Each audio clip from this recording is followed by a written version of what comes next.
Hello students, welcome to पढ़ लेना। और आज मैं लेकर आ गया हूँ आप लोगों की डिमांड पर literary devices used in a play के अंदर कौन कौन से डिवाइसेस हैं जो यूज़ होते हैं जिससे एक प्ले बहुत अच्छा बनाया जा सकता है या लिखा जा सकता है। तो चलो स्टार्ट करते हैं। तो बेसिकली लिटरेरी एलिमेंट्स वो एलिमेंट्स होते हैं जिनसे एक प्ले काफ़ी अच्छा लिखा जा सकता है। अगर इनका इस्तेमाल करोगे एक प्ले के अंदर तो आप काफ़ी ज़्यादा अच्छा प्ले लिख सकते हो। और प्ले लिखने वाले इन लिटरेरी एलिमेंट्स का इस्तेमाल करते हैं प्ले के अंदर। ठीक है, तो चलो स्टार्ट करते हैं। ये आपके कंपेनियन में था, तो मैं इसको पहले समझा देता हूँ, फिर वन बाय वन हम सबको समझेंगे। पहला है script. What is script? The written word and direction of a play. Means कि जब भी आप कोई प्ले लिख रहे हो तो उसका एक ओवरऑल स्क्रिप्ट लिखा जाता है। उस स्क्रिप्ट के अंदर आप बेसिकली किस तरीके से उस प्ले को डायरेक्ट करोगे, है ना, कौन कौन से वर्ड्स होने चाहिए, क्या डायलॉग्स होने चाहिए, है ना, स्टोरी किस तरीके से चलेगी। तो पूरा मतलब एक एक एक्शन उसके अंदर लिखा हुआ होता है कि ये एक्शन तब होगा, उसके बाद ये वाला एक्शन होगा, उसके बाद ये वाला एक्शन होगा। तो एक तरीके से कह सकते हो कि स्टोरी को लिखना with dialogues, character, setting, plots, है ना, एक्शन के साथ, तो उसको हम बोलते हैं स्क्रिप्ट। दूसरा क्या है? प्लॉट। द स्टोरी लाइन और the arrangement of actions.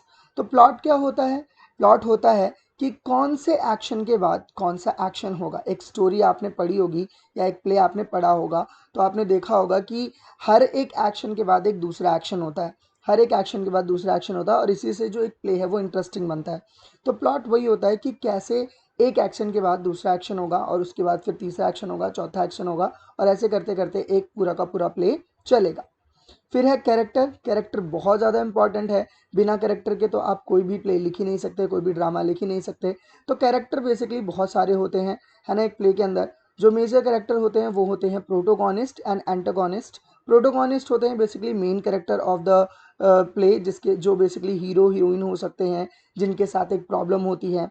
And protagonist होते हैं वो होते हैं basically villain, villain kind of, है ना। उनकी जो पर्सनैलिटी होती है वो शुरू में, कभी कभी तो प्ले के अंदर शुरू में ही विलन दिखा दी जाती है, नहीं तो कभी कभी वो छुपे रुस्तम होते हैं, वो बाद में विलन निकल कर आते हैं। ठीक है, तो पर्सन जो होता है, जो बेसिकली कैरेक्टर क्या होता है ड्रामा के अंदर, एक कैरेक्टर होता है जो पोर्ट्रे कर रहा होता है उस प्ले के अंदर।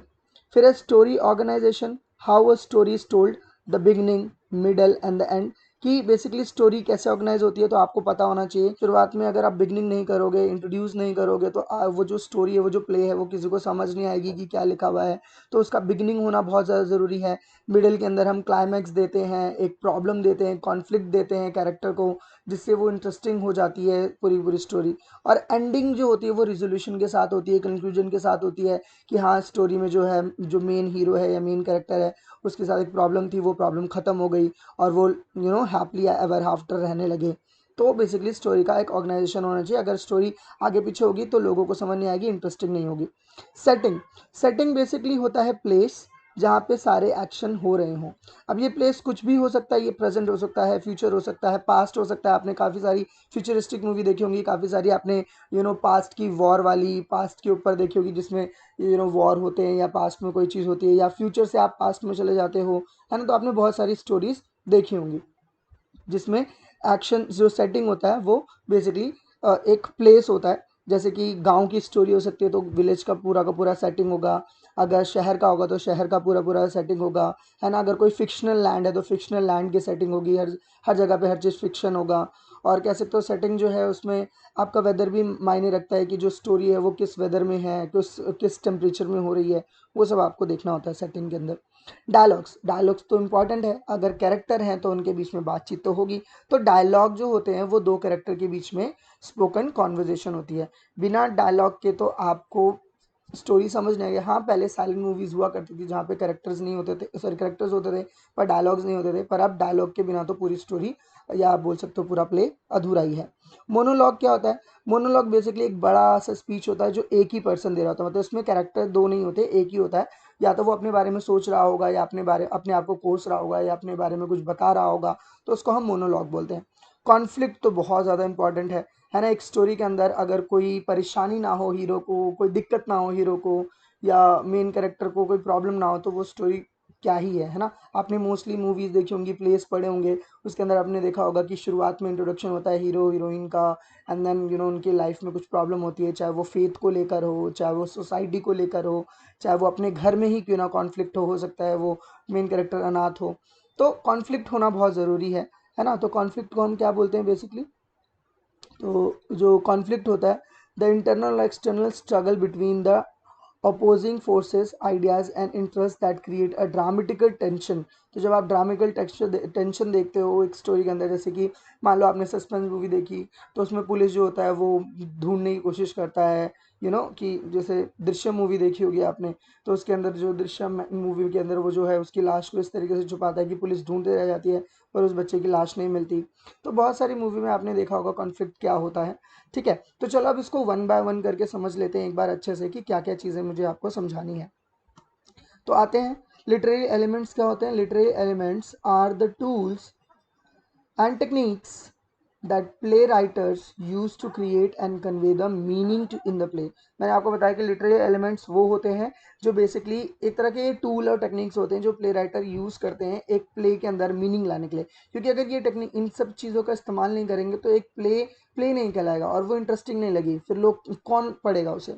These elements help and shape the structure, basically ये स्ट्रक्चर प्रोवाइड करते हैं, थीम प्रोवाइड करते हैं। ओवरऑल थीम क्या होगा पूरी प्ले का, थीम को हम आइडिया भी बोल सकते हैं जिसके अराउंड पूरा का पूरा प्ले रिवॉल्व करता है। फॉर एग्जांपल अगर कोई देशभक्ति वाली पिक्चर है तो वो पैट्रियोटिज्म के ऊपर है ना। लव वाली पिक्चर है तो या लव वाला प्ले है तो उसमें लव है, इमोशंस है ना। फेथ के ऊपर है तो उसमें आपने देखा होगा भगवान से, जैसे OMG 2 है वो भगवान से रिलेटेड मूवी है ना। And overall impact of the play, पूरा ओवरऑल इम्पैक्ट हमें इस लिटरेरी एलिमेंट से मिलता है। हेयर आर सम की एंड की literary elements commonly found in a play, जो कॉमनली हमें मिलता है, मैं वो सारे एक्सप्लेन करने वाला हूँ। तो चलो वन बाय वन समझ लेते हैं कि क्या क्या चीज़ें हैं। सबसे पहला है प्लॉट, मैं इसको ऑलरेडी एक्सप्लेन कर चुका हूँ पर एक बार अच्छे से पढ़ के समझ लेते हैं। The plot is the sequence of events that makes up the story of the play. जो प्लॉट होता है वो बेसिकली एक के बाद एक, सीक्वेंस के बाद सीक्वेंस इवेंट होते जाते हैं प्ले के अंदर, जिससे एक स्टोरी बनती है, एक मज़ेदार स्टोरी बनती है। इसके अंदर क्या क्या चीज़ें होती हैं, तो इसके अंदर होती हैं बेसिकली एक्सपोजिशन। एक्सपोजिशन को हम बोलते हैं इंट्रोडक्शन। आपने देखा होगा कोई भी प्ले या पिक्चर होता है तो उसमें कैरेक्टर को पहले इंट्रोड्यूस किया जाता है, पहले मेन कैरेक्टर को इंट्रोड्यूस किया जाता है, फिर सब कैरेक्टर्स को इंट्रोड्यूस किया जाता है, फिर विलेंस को इंट्रोड्यूस किया जाता है ना। हर एक चीज़ को इंट्रोड्यूस करना ही बेसिकली एक्सपोजिशन होता है। उसके बाद फिर राइजिंग एक्शन आता है, मतलब कि जो स्टोरी है वो आगे फॉरवर्ड होती है, एंड फिर उसके अंदर एक कॉन्फ्लिक्ट डेवलप होता है। अब कॉन्फ्लिक्ट मेनली मेन जो कैरेक्टर होते हैं उनमें डेवलप होता है ना। उनकी लाइफ में कोई ना कोई प्रॉब्लम आ जाती है, या फेथ से लेकर सोसाइटी से लेकर कम्युनिटी से लेकर कोई भी तरह की प्रॉब्लम आना इस कॉन्फ्लिक्ट डेवलपमेंट। अगर आप एक स्टोरी के अंदर बढ़िया कैरेक्टर नहीं लोगे, है ना, और उनके आप साथ कोई कॉन्फ्लिक्ट नहीं करोगे या उनमें कोई उनको कोई दिक्कत नहीं दोगे, तो वो स्टोरी नहीं कहलाएगी, या बोल सकते हो उसमें मज़ा नहीं आएगा। फिर आता है क्लाइमेक्स। क्लाइमेक्स होता है टर्निंग पॉइंट, जहाँ पर वो प्रॉब्लम जो है वो सुधरने की कोशिश होती है, या बोल सकते हो कि वो प्रॉब्लम सुधरना चाहती है, या फिर जो कैरेक्टर है उसको पता चल जाता है कि मुझे इस प्रॉब्लम का सोल्यूशन कैसे मिलेगा, राइट। तो वो सॉल्यूशन करने की कोशिश पूरी करता रहता है और वो हेल्प लेता है बहुत सारे सबॉर्डिनेटिंग एक्टर्स या कैरेक्टर्स के।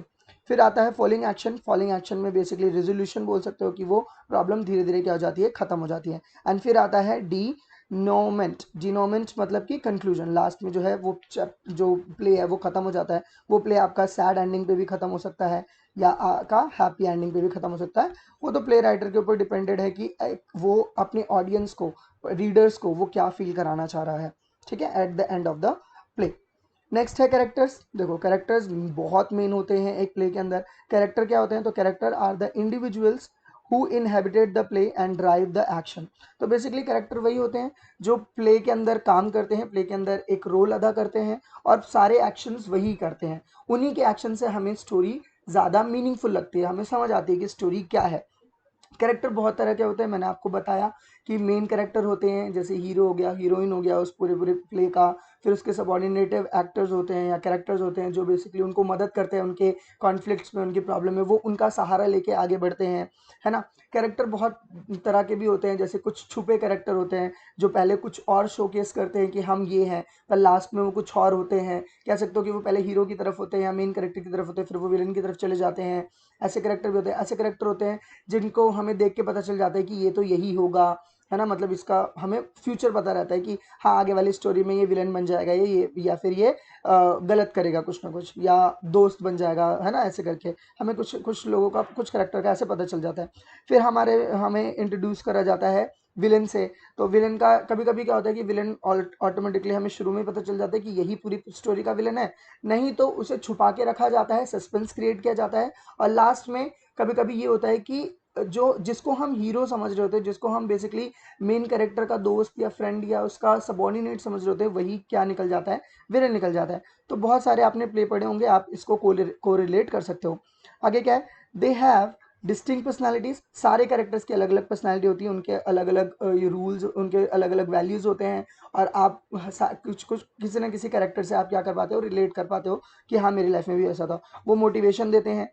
एंड रिलेशनशिप होता है सारे कैरेक्टर का एक दूसरे के साथ, है ना। हीरो हीरोइन का मदर फादर होते हैं, ब्रदर भाई दोस्त, ये सब होते हैं, इनका कुछ ना कुछ रिलेशन होता है ना। कभी कभी तो विलन जो होता है वही फैमिली मेम्बर होता है, ब्लड रिलेशन होता है। कैरेक्टराइजेशन होता है, उनका पूरा कैरेक्टर होता है, उनमें क्या खूबियाँ हैं, क्या खामियाँ हैं, ये दिखाया जाता है। ज़्यादातर हीरोज़ को कमी खामियाँ दी जाती हैं। Involves how the play right develop. और इस बेसिकली प्ले राइट जो है वो डेवलप करता है ये सारी चीज़ों को, और फिर धीरे धीरे करके सारे जो उनके ट्रेड्स होते हैं, अच्छी बुरी चीज़ें, वो एक्सप्लेन करता है प्ले राइट। नेक्स्ट है डायलॉग्स। डायलॉग्स तो मैंने आपको बताया, डायलॉग्स बहुत इंपॉर्टेंट है, बिना डायलॉग के तो आपको प्ले समझ नहीं आएगा। और डायलॉग वही होते हैं जब दो कैरेक्टर या दो से ज़्यादा कैरेक्टर आपस में कॉन्वर्जेट कर रहे होते हैं, है ना। दो कैरेक्टर के बीच में कम्युनिकेशन होता है, तो उसको ही हम क्या बोलते हैं, डायलॉग कहते हैं। ये स्पोकन होता है और काफ़ी इंटरेस्टिंग होता है। कभी कभी तो फनी भी होता है डायलॉग, कभी कभी जो होता है वो काफ़ी स्ट्रॉन्ग फीलिंग वाला होता है, सैडनेस से भरा भी डायलॉग होता है, ठीक है। कभी कभी कह सकते हो कि क्या बोलते हैं उसे, जब किसी को सार्कास्टिक बोलना होता है, मतलब फनी बोल सकते हो, सार्कास्टिकली बोला जाता है, तो भी वो बोल सकते हो।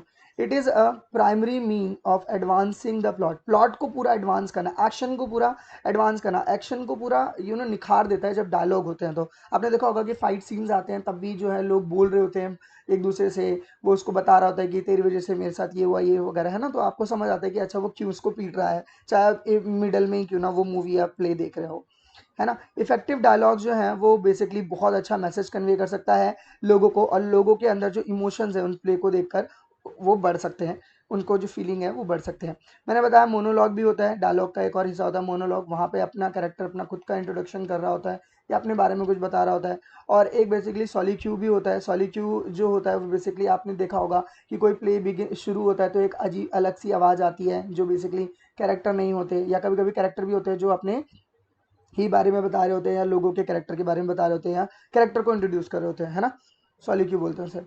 Next setting. सेटिंग मैंने आपको बताया, the setting of a play. Setting of a play refers to the time and place. Basically ये टाइम दिखाता है, मैंने बताया था कि पास्ट में हो सकता है, प्रेजेंट में हो सकता है, प्ले फ्यूचर में हो सकता है ना। प्लेस भी होता है, प्लेस भी अलग अलग प्लेस देख सकते हो, माउंटेन रीजन हो सकता है, प्लेन रीजन हो सकता है ना, कोई गांव हो सकता है, कोई टाउन हो सकता है, फ्यूचरिस्टिक टाउन, या बोल सकते हो पैरेलल वर्ल्ड यूनिवर्स हो सकता है। तो ये बेसिकली सेटिंग होता है जहाँ पर सारे के सारे जो प्लॉट है वो होते हैं, मतलब एक्शंस होते हैं। It can greatly influence the tone. Basically पूरे पूरे प्ले को और अच्छे से इंक्रीज कर सकता है, उसका एटमोसफियर बता सकता है प्ले का कि हाँ भाई किस एटमोसफियर में कैरेक्टर काम कर रहे हैं। And as well as the action and interactions. तो एक्शन एंड इंटरैक्शंस को भी ये एनहांस कर सकता है, क्योंकि जब सेटिंग होती है तो आपको पता होता है कि हाँ प्ले में और क्या इंटरेस्टिंग होने वाला है, और कैरेक्टर को भी एनहांस करता है एक सेटिंग। लास्ट है ये, नहीं लास्ट नहीं, कॉन्फ्लिक्ट। अब कॉन्फ्लिक्ट क्या होता है? कॉन्फ्लिक्ट मैंने आपको बताया था कि कैरेक्टर जो मेन कैरेक्टर होते हैं उनके साथ कोई ना कोई प्रॉब्लम ज़रूर देनी होती है, क्योंकि अगर उनके साथ कोई प्रॉब्लम नहीं हुई तो वो प्ले फिर इंटरेस्टिंग नहीं रहता, क्योंकि लोगों को ड्रामा, लोगों को सस्पेंस, थ्रिल की आदत है। जब तक थ्रिल नहीं मिलेगा किसी प्ले से, सस्पेंस नहीं मिलेगा या कोई ड्रामा नहीं होगा, तो लोग जो है उसको एंजॉय नहीं करेंगे। तो कॉन्फ्लिक्ट होना बहुत ज़्यादा ज़रूरी है। Conflict is a central element, ये एक सेंट्रल एलिमेंट होता है मोस्ट ऑफ द प्ले में ऐसी होता है। It can take a various form, इसमें बहुत सारे अलग अलग फॉर्म होते हैं कॉन्फ्लिक्ट के, इंक्लूडिंग इंटरनल कॉन्फ्लिक्ट्स। हो सकता है कि इंटरनल अपने फैमिली में, अपने कैरेक्टर में ही, मतलब आसपास में ही कॉन्फ्लिक्ट्स हो, हीरो हीरोइन में कॉन्फ्लिक्ट्स हो सकते हैं, है ना। बेसिकली मोरल डिलेमास हो सकते हैं। मोरल डिलेमा मतलब कि उनको कोई, अब उनको लग रहा होगा कि हम मैं ये हूँ, पर बाद में उनको रियलाइज़ होता है कि नहीं, मैं गलत था, है ना। कभी कभी मेन जो कैरेक्टर होते हैं वो बेसिकली कुछ गलत कर देते हैं, लास्ट में उनको रियलाइज़ होता है कि उन्होंने कुछ गलत किया है ना। एक्सटर्नल कॉन्फ्लिक्ट्स हो सकते हैं बिटवीन द कैरेक्टर के बीच में भी कॉन्फ्लिक्ट होता है, डिस्प्यूट हो सकते हैं, स्ट्रगल हो सकता है, फेथ से रिलेटेड हो सकती हैं चीज़ें। तो आपने देखा होगा कि मोस्टली प्ले के अंदर कॉन्फ्लिक्ट्स होता ही होता है। आप इसको कैसे रियलाइज़ कर सकते हो, जब आप मूवी देखो तो आपको समझ आएगा कि हीरो के साथ कोई ना कोई प्रॉब्लम आती ही रहती है, सीरीज ऑफ प्रॉब्लम आएगी, या एक पर्टिकुलर प्रॉब्लम को ही वो पूरे फिल्म में सॉल्व करने लग जाता है, तो वो प्रॉब्लम्स आती रहती है। थीम थीम जो होता है, मैंने आपको बताया था आइडिया होता है ना, आइडिया। तो ये बेसिकली ये पूरी पिक्चर का एक आइडिया होता है कि हाँ, किस आइडिया के ऊपर ये पूरी पिक्चर चलेगी, क्या मैसेज कन्वे करेगा हमारा प्ले लोगों को क्या मैसेज जाना चाहिए। जैसे कि मैंने बताया ओ एम जी मूवी जो थी फर्स्ट वाली, उसके अंदर यही मैसेज था कि गॉड जो है वो इक्वल होते हैं, गॉड होते हैं, पर गॉड जो है मतलब बेसिकली लोगों की मदद भी करने आते हैं, और लोगों की प्रॉब्लम जो होती है वो लोगों की वजह से ही होती है, गॉड का कोई रोल नहीं होता है, ये सारी चीज़ें। The theme is a central idea और a message that play conveys. जो एक प्ले है मैसेज कन्वेट करता है, सेंट्रल आइडिया कन्वेट करता है। It often explores universal human experiences. Mostly picture में आपने देखा होगा ह्यूमन कैसा एक्सपीरियंस करता है, ह्यूमन के क्या क्या एक्सपीरियंसेस होते हैं, है ना।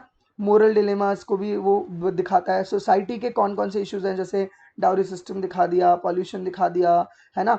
लोगों का जो फेथ है वो दिखा दिया, है ना। थीम कैन बी सुटेबल और overt and they provide the depth of the play को एक मीनिंग भी क्या देते हैं, थीम देते हैं, ठीक है ना।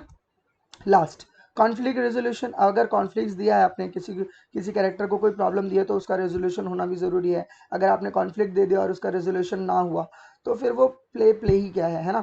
तो वो हो सकता है कि रेजोल्यूशन करे और वो ना पूरा हो पाए, तो उसको हम सैड एंडिंग बोल सकते हैं।